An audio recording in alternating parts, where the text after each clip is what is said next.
வணக்கம். உண்மை செய்திகளுக்கு உங்களை வரவேற்கிறோம். மறைந்த முன்னாள் முதல்வர் எம்ஜிஆரின் 109வது பிறந்த நாளை முன்னிட்டு நெல்லை மாநகராட்சி மேலப்பாளையம் மண்டல அலுவலகம் அருகில் அலங்கரிக்கப்பட்ட அவரது திருவுருவப் படத்திற்கு நெல்லை மாநகராட்சி முன்னாள் கவுன்சிலரும் எம்ஜிஆர் மன்ற பொருளாளருமான என் ஆறுமுகம் தலைமை தாங்கி மலர் தூவி மரியாதை செலுத்தினார்.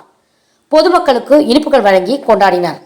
இந்த நிகழ்வில் முன்னாள் கவுன்சிலர்கள் குறிச்சி சேகர், தௌலத் பிவி, எம்ஜிஆர் மன்ற நிர்வாகிகள் சங்கரன், புதியவன், எம் அஜீஸ், சுசீந்திர மோகன், செய்தி தொடர்பாளர் அப்துல் காதர், மாஸ்டர் செல்வம், விஐபி முத்துவாப்பா, மீரான், காஜா, முகமது அலி உட்பட பலர் கலந்து கொண்டனர்.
Thanks for watching உண்மை செய்திகள்.